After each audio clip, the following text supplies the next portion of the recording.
It's a recap. That's right. It is a recap of April 9th in baseball and in hockey. It's a sports algorithm recap. A lot to discuss. There are some hockey games still going on, but baseball's done for the day. 9-6. Some wins up top. Not a perfect day, but man, there's a lot to talk about here. So I've been getting the information about parks and the stadiums and their impact on scoring. People have pointed me in the direction of I think it's StatCast here. Park factors. This looks like pretty good information, so I'll incorporate this as our sample of how impactful the stadium is on scoring. So like Coors Field is a 114, which would be 1.14. So if we go into our Google sheet here, if you subscribe to the MLB algorithm for April for the $150, you get access to the Google sheet and you get the Excel file from me every morning. Colorado's Coors Field. So we had them at a 1.25. It's 1.14. I'm okay with using these numbers for now, and then we'll work with this going forward and see if these are helpful in predicting scores. So that being said, that's some work that we'll have for tomorrow. Now, today and any information about today, man, so much. So as I was preparing this morning, I realized that it takes a little bit more tender love and care to get this thing right, because if you look down at over here to the right here where this piece stat year, this is the year of the pitcher's stats that we are using when determining what their stats are, their wins, their losses, all this stuff right here, their ERA. Well, I started going and digging deeper for people like Luis Severino. There was a AAA or a single A or an A plus or whatever pitcher here for Washington. And then you had Verlander and Syndergaard for some reason 2 years before they had a full season, so we went with them. Kyle Wright was 2020. So some of this stuff is older to get more pitching stats in here, because if you don't do that, what I sent out this morning, we had like six innings or something from Syndergaard from last year or 2021 or 2020 or something. And Verlander didn't pitch much last year either or something. So it was kind of like, well, what do you do here? And anyway, especially in the beginning of the season when pitchers don't have starts yet for this year, it becomes just a lot of work. So as you can see, this is an evolving thing. It's changing all the time. And as I was updating everything here tonight, after I finally got the final lineups and everything, I noticed Houston started messing stuff around. I sent out an image this morning. It had Houston, I believe, as a higher pick, and the Dodgers as a higher pick. And sure enough, both those teams lost, and their pick ranks dropped after we got rosters in here. So talk about, I don't want to complain about the just the massive amount of information that we have that we're dealing with. I don't want to complain about it. I'd rather say that there's immense opportunity here when you're vigilant about getting correct information in here, that you have an advantage when you're wagering, clearly. So working on all this stuff, let's just quickly glance and see if any of our projected I scores had good days, and is there anything that we want to kind of work on here. All right, so let's go to about 105% or something here. Okay, so basically, I grabbed temperatures and venues and wind mile per hour before these games started. Some of this isn't going to be accurate, but we're going to go with this. This is the way it's going to be. It's going to be tough to get perfect wind all the time, right? What happened? Well, we've got the start up at the top here. We don't need to look at the confirmed lineups. This look right about here. Let's go up a little bit, actually. I want to be able to see the team, and I want to be able to see just barely the win number. I guess we can shrink this stuff a little bit. I think that'll work. Yeah. Okay, now we've got everything we want to see. So basically, Baltimore, Tampa Bay. The raw projected score was like a 7-2-ish game. The dome situation of Tampa Bay, like what is Tampa Bay's factor in here, right? Tampa Bay Devil Rays? They're just the Rays now. Tampa Bay Rays are at 0.95. Okay, I would believe that. I like that number. So when we go back to the Google sheet, And we go to the matrix for Tampa Bay down here. Well, yeah, look at that. We'll give them 0.95 instead of 0.9. Now, this game still is at a 7-2 game. It shrunk a little bit when we raised the factor. I kind of like moving these numbers a little more. Like, look what happens, right? If we bring this down to like a 0.8, you still get this to 6-1, but whatever.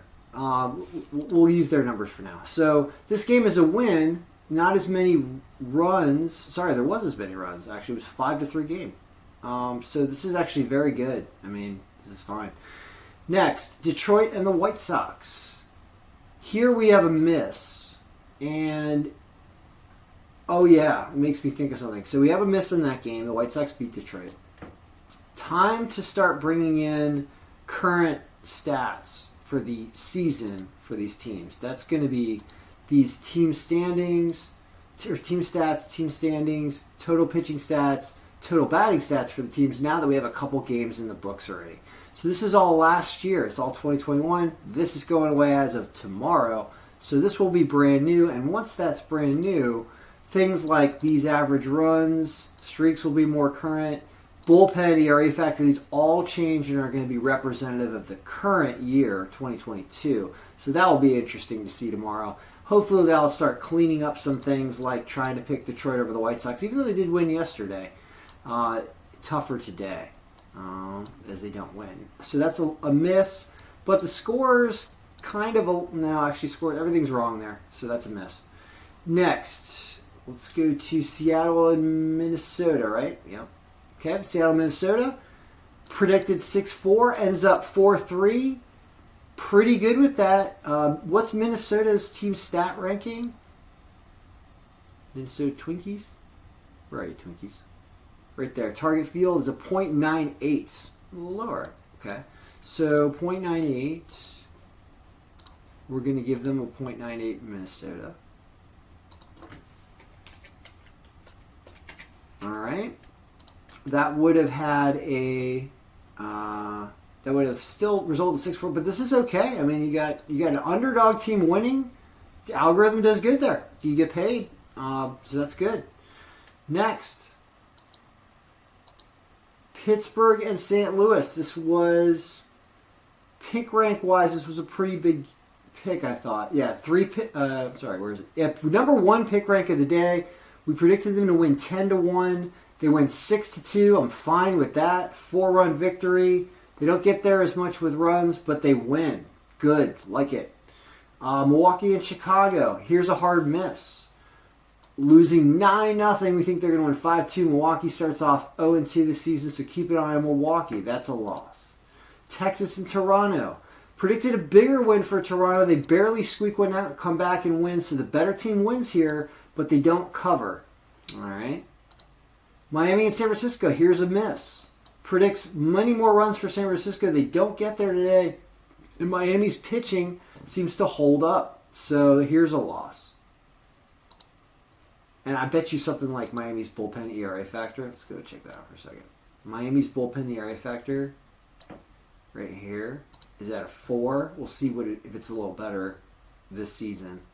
Although, they haven't played any home games yet. There's a lot going on here. All right, so Oakland and Philadelphia. It looked like a win, right? Oop, get. How do I do this? Going too fast. Up. Google Sheets, you're moving too fast for me. We're on this game right here. Oakland and Philadelphia. Predicted an 8-3 win. You get a 4-2 win out of Philadelphia. Not as many runs. This is a closer regular raw projected score. So this 8-mile-an-hour wind and whatever out didn't do anything. Doesn't look like, but that's a win. Boston and the Yankees. Predicted 6-2. You get 4-2. Should have been a little more with the win, but it wasn't. Pitching held up, but Yankees win. Okay. Kansas City, Cleveland. Here, predicts 5-4. It actually made... Yeah, it didn't move at all. I wonder if this win was actually in. Yeah, was something more like that. It lowers the score a little bit. Maybe it was up at like 10 miles an hour. I don't know, I'm just guessing here. What is a 50-mile-an-hour wind? Oh, whoa, that doesn't work. Oh, sorry, negative 8. Wait a minute. It's -8 when it's in. Yep. There we go. Now we get something a little lower. So keep an eye on that. If that's actually what's going on with the wind, we'll start keeping an eye on stuff like that, especially Kansas City this time of year. But Kansas City does win, and barely, and so that's a win. Then there's Mets and Washington. Mets put up the amount of runs and shut them down. Projected score was about the same, didn't move, so that's a win. Here we have no margin on this game, which is why it's not giving a result. Who did it actually? It actually said take Cincinnati, though, but the projected score didn't. So whatever happened here, this was a toss-up game to begin with. That's why it didn't make a call, because it said the margin was 0. But you do win again with Cincinnati plus 1.5, which is kind of interesting. That's 2 days in a row with that. San Diego and Arizona. San Diego, big pick, 7-2. They win 5-2 or 6-1. I mean, this is good. I like this. This is great. Projecting 6-1 and getting 5-2 is okay in my book. And that's a win. Now, here we have some losses. Now, I'm tempted to go back and look at the snapshot I sent out earlier in the day. I'm going to look at it on my phone and just talk about it for a second. So, basically, earlier in the day, for those who subscribed, I had a preliminary version before the lines went out, or before the lineups were finalized. And I took a snapshot of it, and I hate when I do this because I know it's going to change, but everybody wants to use something.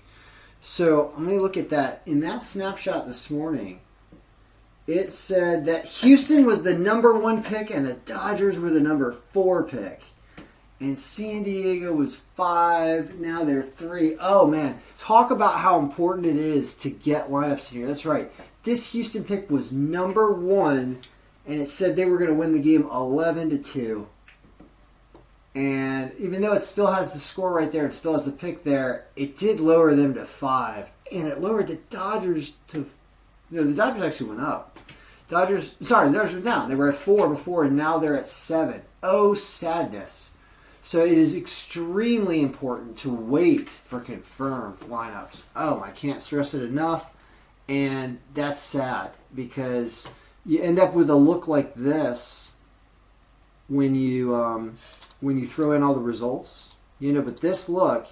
And the Dodgers and Houston in the early snapshot today were all the way up here. And they lost. So, all right. Enough about that. But that is something to watch out for. So, what happened in these games? You had a lower scoring game than normal. And Colorado's pitching held up. And Marquez is a good pitcher. I don't know how long he went in that game. But they hold up. And then Houston just doesn't score. You can see that the Angels' runs are spot on, but Houston doesn't score, is what happens here.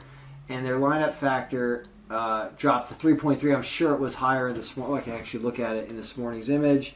In this morning's image, their lineup factor was 3.4, so slightly greater. So they did one shift that wasn't. I know they had a different player from Detroit who played. Who when I updated the roster, it was a player that had come in. Anyway, point is this. After all that, a lot of good things, a lot of more work to be done. Not a terrible day, but very interesting to watch as lineups are announced. Okay, so we'll get to more of that tomorrow. Go pay, go subscribe, and you'll get it. And that's baseball. Now, on to hockey. Hockey had an extremely good day. And let's finish off because I'm sure some games have probably just finished. I won money betting on hockey. I didn't win money betting on baseball, but I won money betting on hockey. This game is tied, almost going into overtime. This game is Vancouver winning, and I saw, Vegas is crushing Arizona. So what do we have here? We have a no call right now on this Colorado-Edmonton game, so that's not a win or a loss. But Dallas somehow blows a game in New Jersey. Washington, my kid and I shot for Washington at the roller hockey rink today. Both of us rooting for them. Good for them. They put up some goals. They fight against Pittsburgh, and they get there and they win. So I'm happy to see the algorithm lose there. But the algorithm, other than that, has been crushing it. I mean, right down the list, this is why I won money. Look at Florida, only at a minus 130 line. I took them. They win. I took Montreal plus 2.5 because I'm a fan of Martin St. Louis. They fight here. And it was, they were always in that game at plus 2.5. Columbus and Detroit. Algorithm picks the score exactly in this game. I took Columbus. They win. Ottawa and the Rangers. Algorithm picks the score exactly. I took the Rangers. They win. Calgary 4-1 instead of 6-1. I took Calgary. They win. Anaheim and Philadelphia. I took the over here because these goaltenders. Actually, it was Carter Hart before, but these goaltenders suck too. They hit the over no problem.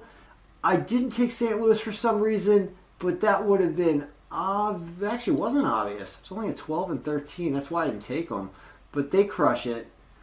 Colorado and Edmonton is still going on. It thinks Colorado will pull that out. And then San Jose, Vancouver, here you go. I mean, not bad here. That's a win.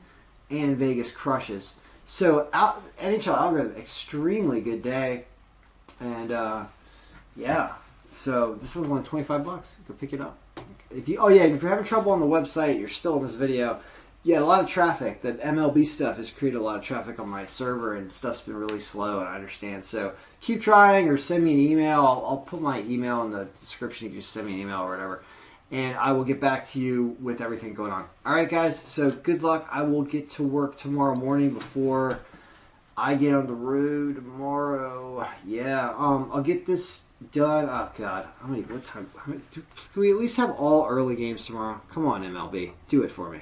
Do that whole thing where you just do like one late game and everything's early. Let's see here. Sunday, the 10th, 105, 110, 110, 135, 135, 137, 210, 210, 215, 220. Oh, yeah, I love it. There are only 3, 4 o'clock games and a 7 o'clock game between the Red Sox and the Yankees. That means that a lot of these lineups are going to be available by around noonish, and that means that I will be able to get the email out a little afternoon, and then we'll have to do another lineup update. So and then we got current weather, a lot of stuff going on. I don't know how I'm going to be able to manage all of this all the time. I'm clearly not going to be able to do it myself all summer, so we'll get some help in here as we keep doing great things with this. So all right, guys, good luck. May all your picks be winning.